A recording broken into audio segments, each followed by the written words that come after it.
Adam Sandler thought his movies were just dumb comedies. But when he heard how 50 First Dates became a dying man's medicine, he did something that left Jimmy Fallon speechless. The Tonight Show studio was alive with its signature Tuesday evening energy. The familiar blue and gold lighting created that warm, welcoming atmosphere that had made the show a late-night institution.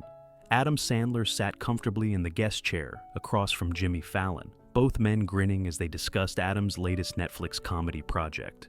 The Roots had just finished their smooth musical transition, and the cameras were rolling hot. Jimmy's iconic curved desk gleamed under the professional studio lights, while the Manhattan skyline sparkled through the backdrop windows like a constellation of dreams and possibilities. Adam was in his element, completely relaxed in that way that had endeared him to audiences for decades. He wore his typical casual outfit, a simple hoodie and jeans, looking more like someone's favorite uncle than one of Hollywood's biggest comedy stars. "So Adam," Jimmy said, his animated gestures punctuating every word, "you've been making people laugh for what, 30 years now? And you're still doing it with the same kind of silly fun energy. What keeps you motivated to make these, let's be honest, pretty ridiculous movies?" Adam chuckled, that familiar self-deprecating laugh that had become his trademark. "You know, Jimmy, I make dumb movies for dumb people, and I'm the dumbest one of all. I mean, I'm 57 years old and I'm still making voices like this." He demonstrated with an exaggerated, high-pitched character voice that sent the audience into fits of laughter.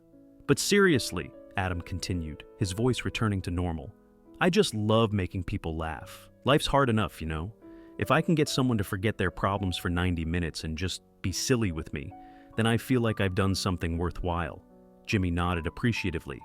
"And you've got such a catalog now. Happy Gilmore, Billy Madison, The Waterboy, 50 First Dates. These movies have become like comfort food for people. They know exactly what they're getting when they put on an Adam Sandler movie." Right, Adam agreed, warming to the topic. "It's like cinematic mac and cheese. It's not fancy, it's not going to win any awards, but sometimes you just need something that makes you feel good, you know? Something that reminds you it's okay to be a little bit ridiculous." The audience was clearly enjoying this insight into Adam's philosophy. Several people in the front rows were nodding along, obviously longtime fans of his particular brand of comedy. "I love that," Jimmy said. "And your kids, do they appreciate Dad's dumb movies?" Adam's face lit up with genuine paternal pride. "My daughters are teenagers now, so naturally they think I'm the most embarrassing person on the planet. But every once in a while, I'll catch them watching one of my old movies with their friends, and they'll laugh despite themselves. That's when I know I'm doing something right." "That's so sweet," Jimmy replied.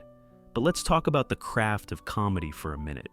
Because what you do looks effortless, but making people laugh consistently for 3 decades, that's not easy. What's your secret?" Adam leaned back thoughtfully. "You know, I think it comes down to not being afraid to look stupid. Most people are so worried about what others think of them that they hold back. But comedy requires you to be completely vulnerable, completely willing to fail spectacularly in front of people." He gestured as he spoke, his enthusiasm building. "Like, when I'm on set doing a voice or making a face that would embarrass most grown men, I'm not thinking about dignity. I'm thinking about that one person in the audience who might need to laugh today. Maybe they're having the worst day of their life, and for just a moment, they can forget about it." The conversation was flowing naturally, touching on the psychology of comedy, the importance of not taking yourself too seriously, and the healing power of laughter. The studio audience was engaged, clearly appreciating this more thoughtful side of the comedian they'd loved for years. "That's beautiful," Jimmy said. "And I think that's why your movies have such staying power. They're not cynical.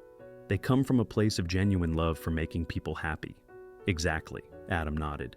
"I mean, look, I know my movies aren't Citizen Kane, but if someone can put on Happy Gilmore after a rough day at work and laugh at me getting hit in the face with a golf ball, then I've done my job." The audience chuckled appreciatively, clearly relating to that exact scenario.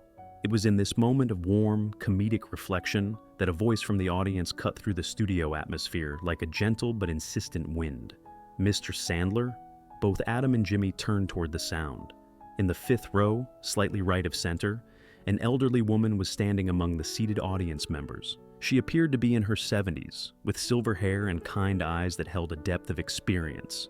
She wore a simple navy cardigan over a floral blouse, and her hands were clasped gently in front of her. "Oh, hi there," Adam said with his characteristic warmth, immediately giving the woman his full attention. "What's your name, sweetheart?" "Margaret," she replied, her voice clear but carrying a slight tremor of emotion. "Margaret Chen from Brooklyn." "Margaret from Brooklyn," Adam repeated with a smile. "What can I do for you, Margaret?" Margaret took a visible breath, steadying herself. The cameras had found her, and the studio audience could sense that something significant was about to happen, though they couldn't yet guess what. "I wanted to tell you about my husband, Robert," she began, her voice gaining strength as she spoke. "He passed away 8 months ago." The studio fell into an immediate, respectful silence. Jimmy's expression shifted from jovial to deeply attentive, and Adam leaned forward in his chair, his entire demeanor changing from entertainer to compassionate human being. "I'm so sorry for your loss, Margaret," Adam said softly, all traces of performance gone from his voice. "Thank you," Margaret replied, managing a small smile. "Robert was diagnosed with pancreatic cancer 2 years ago, stage 4. The doctors gave him 6 months to live, but he fought for 2 full years. The weight of her words settled over the studio like a blanket. Everyone present understood they were about to hear something profound. During those 2 years, Margaret continued, her voice growing stronger, Robert was in a lot of pain. The treatments were brutal. Some days he couldn't get out of bed. Some days he couldn't eat. Some days he just lay there staring at the ceiling, and I could see him losing hope.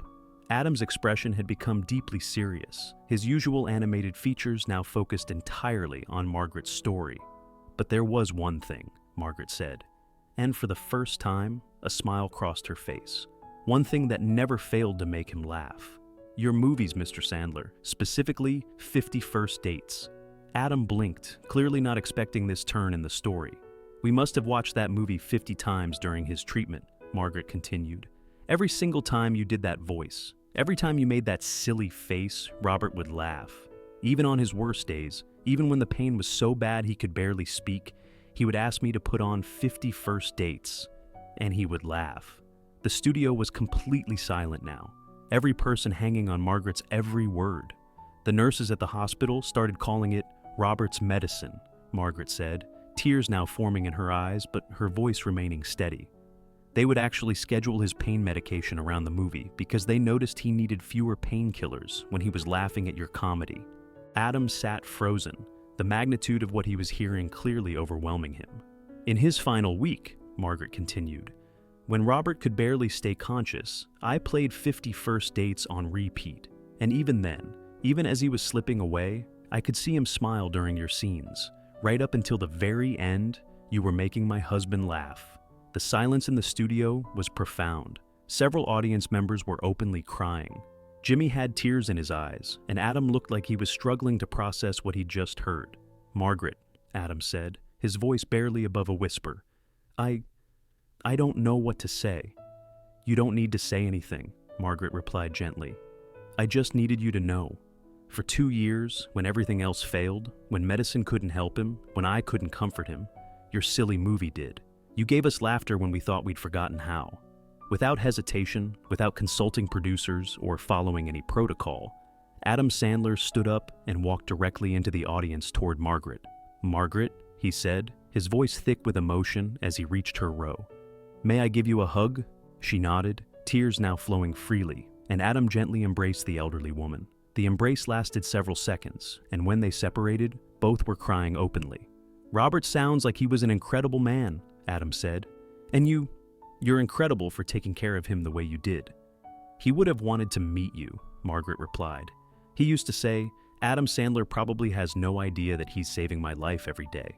Adam looked back toward Jimmy, then to the cameras, then back to Margaret. His usual comedic persona was completely gone, replaced by something more genuine. "Margaret, can I tell you something?" Adam said, his voice now carrying across the silent studio. "For 30 years, I've made these movies thinking they were just silly entertainment. People told me I was wasting my talent, that I should do more serious work, that my comedies didn't matter." He paused, looking around at the audience, many of whom were now openly emotional. "But what you just told me, That's the most important review I've ever received. If my dumb voices and stupid faces gave Robert comfort in his final days, if they gave you both something to laugh about during the hardest time of your lives, then every single silly thing I've ever done was worth it." Jimmy had left his desk and was now standing at the edge of the stage, clearly moved. "You know what, Margaret?" Adam continued. "I'm going to keep making those dumb movies, and every time I do a voice, every time I make a face, every time someone tells me to grow up and make serious films, I'm going to think about Robert laughing in that hospital bed." He turned to address the entire studio audience and the cameras. Comedy isn't lesser art just because it makes people happy instead of making them think. Sometimes making someone laugh is the most important thing you can do. Sometimes being silly is the most serious job in the world. Adam reached into his pocket and pulled out his phone. "Margaret, I want to record a message for you. Something you can keep. Something that, whenever you miss Robert, you can play and know that somewhere, I'm still trying to make him smile." Without any prompting, Adam began doing some of his classic voices right there in the studio aisle. The exaggerated characters, the silly accents, the childish humor that had defined his career. But now, in this context, they weren't just comedy bits, they were medicine. The audience began laughing through their tears, understanding that they were witnessing something transformative. "And Margaret," Adam said, finishing his impromptu performance, "whenever you watch 50 First Dates, I want you to know that Robert is right there laughing with you, every single time." Jimmy joined them in the audience. "Margaret, thank you for sharing Robert's story with us, and thank you for reminding all of us that laughter really is medicine." The applause that followed was unlike anything the studio had ever heard. It wasn't typical late-night applause. It was something deeper, acknowledging the sacred nature of what had just transpired. But Adam wasn't finished. He looked directly into the main camera.